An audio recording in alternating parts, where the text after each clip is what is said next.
Phone tapping కేసులో కూడా ఇవాళ కీలక పరిణామం చోటు చేసుకోబోతుంది. ఒకేసారి 5 నిందితులను ఏసీబీ ప్రశ్నించనుంది.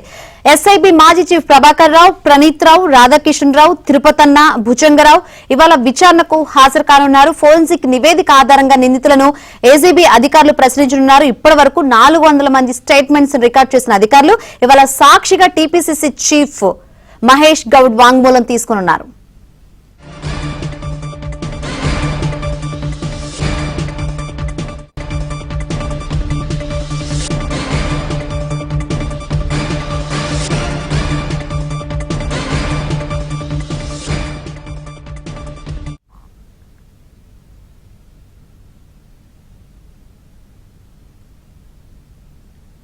ఫోన్ ట్యాపింగ్ కేసులో ఇవాళ కీలక పరిణామం చోటు చేసుకోబోతుందని చెప్పాలి. ఒకేసారి 5 నిందితులను ఏసీబీ ప్రశ్నించనుంది.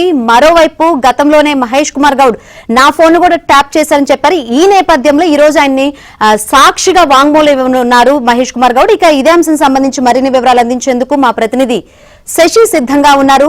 శశి, ఒకేసారి ఫోన్ ట్యాపింగ్ కేసులో 5 నిందితులను ఏసీబీ ప్రశ్నించనుంది. ఏంటి, అందరినీ ఒకేసారి పెట్టి ప్రశ్నించే అవకాశం ఉందా? ఒకరి తర్వాత ఒకరిని ప్రశ్నించే అవకాశం ఉంది. ఈ రోజు ఏ విధంగా ఉండే అవకాశం ఉంది అసలు ఈ విచారణ? శంకరి, ఫోన్ ట్యాపింగ్ కేసులో నేడు కీలక పరిణామాలు చోటు చేసుకోబోతున్నాయి. ఒక రకంగా చెప్పాలంటే ఇది బిగ్ డే అంటే కూడా చెప్పుకోవచ్చు. ప్రధానంగా ఈ కేసులో ఇప్పటి వరకు కూడా సిట్ అధికారులు ఈ ప్రభాకర్ రావును 3 సార్లు విచారించారు. ఈ రోజు 4వ కూడా విచారణకు రమ్మంటూ కూడా ఆయనకు నోటీసులు జారీ చేశారు. మరి కాసేపట్లో ఆయన విచారణకు హాజరు కాబోతూ ఉన్నారు. కేవలం ప్రభాకర్ రావును మాత్రమే కాకుండా ఈ కేసులో ఇంకా మిగతా 4 నిందితులు ఉన్నారు, వారిని కూడా విచారించాలంటూ ఇప్పటికే సిట్ అధికారులు భావిస్తూ ఉన్నారు. అందుకు అనుగుణంగానే ఈ రోజు ప్రభాకర్ రావుతో పాటు ఈ కేసులో మిగిలినటువంటి మిగతా 4 నిందితులను కూడా కలిపి విచారించాలంటూ కూడా సిట్ అధికారులు భావిస్తూ ఉన్నారు. సో అందుకు సంబంధించినటువంటి విచారణ కూడా ఈ రోజు కొనసాగేటటువంటి అవకాశం అయితే ఉంది. ఇప్పటి వరకు కూడా ప్రభాకర్ రావు ఎక్కడ సిట్ అధికారులకు సహకరించినటువంటి పరిస్థితి. అయితే 3 సార్లు విచారణ చేపట్టినప్పటికీ కూడాను సిట్ అధికారులకు ఎక్కడ సంతృప్తికరమైనటువంటి సమాధానాలను ప్రభాకర్ రావు చెప్పలేదు. సో ఇదే నేపథ్యంలో మరోసారి ఆయనకు నోటీసులు ఇచ్చిన పదే విచారణకు పిలవాల్సినటువంటి అవసరం అయితే ఏర్పడుతోంది. ఇప్పటి వరకు కూడా ఈ కేసులో అరెస్ట్ అయ్యి జైలు జీవితం అనుభవించి బయటకు వచ్చినటువంటి 4 నిందితులు ఇచ్చినటువంటి స్టేట్మెంట్లను కూడా ప్రభాకర్ రావు వ్యతిరేకిస్తూ ఉన్నారు. ప్రధానంగా ప్రభాకర్ రావు ఇచ్చినటువంటి ఆదేశాల అనుగుణంగానే తామంతా కూడా పనిచేశామంటూ ఆ 4 స్టేట్మెంట్లు ఇచ్చినప్పటికీ కూడాను ఆ స్టేట్మెంట్ ను ప్రభాకర్ రావు వ్యతిరేకిస్తున్నారు. తాను ఎక్కడా కూడా ఎవరికి ఫోన్ ట్యాపింగ్ చేయమని ఆదేశాలు ఇవ్వలేదంటూ కూడా పోలీసులకి ఎదురు ప్రశ్నలు వేస్తూ ఉన్నారు. డిఫెన్స్ మోడ్లో ఆయన సమాధానాలు చెబుతూ ఉన్నారు. సో ఇలాంటి నేపథ్యంలోనే ఈ 5 ఒక చోట చేర్చి విచారిస్తే ఈ ఫోన్ ట్యాపింగ్కి సంబంధించినటువంటి అంశాలన్నీ కూడా కీలకంగా బయటకు వచ్చేటటువంటి అవకాశం అయితే ఉంటుంది.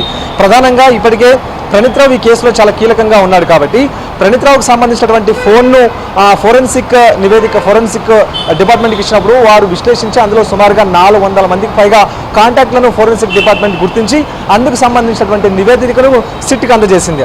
అందులో గతంలో టీపీసీసీ వర్కింగ్ ప్రెసిడెంట్గా పనిచేసి ప్రజెంట్ ఇప్పుడు టీపీసీసీ చీఫ్గా పనిచేస్తున్నటువంటి మహేష్ కుమార్ గౌడ్కి సంబంధించినటువంటి ఫోన్ను కూడా ట్యాప్ చేసినట్టు గుర్తించారు. గతంలో మహేష్ కుమార్ గౌడ్ పోలీసులకు ఫిర్యాదు చేశారు. తనకు సంబంధించినటువంటి ఫోన్ కూడా ప్రణీత్ రావు బ్యాచ్ స్టాప్ చేసిందంటూ కూడా గతంలో ఆయన పోలీసులకు ఫిర్యాదు చేసినప్పుడు ఆ ఫిర్యాదుకు అనుగుణంగానే దర్యాప్తు కూడా కొనసాగించినప్పుడు ప్రణీత్ రావు కాంటాక్ట్ లిస్ట్లో ఈ మహేష్ కుమార్ గౌడ్కి సంబంధించినటువంటి ఫోన్ ట్యాపింగ్ అంశం కూడా బయటకు వచ్చింది. కాబట్టి ఈరోజు మహేష్ కుమార్ గౌడ్కి కూడా వాంగ్మూలం సేకరించాలంటూ కూడా సిట్ అధికారులు భావించారు. అందుకు అనుగుణంగానే మహేష్ కుమార్ గౌడ్కు సమాచారం అందించారు. ఈ రోజు ఆయన 11 నుంచి 11:30 గంటల మధ్య ప్రాంతంలో జూబ్లీహిల్స్ పోలీస్ స్టేషన్కి రాబోతూ ఉన్నారు.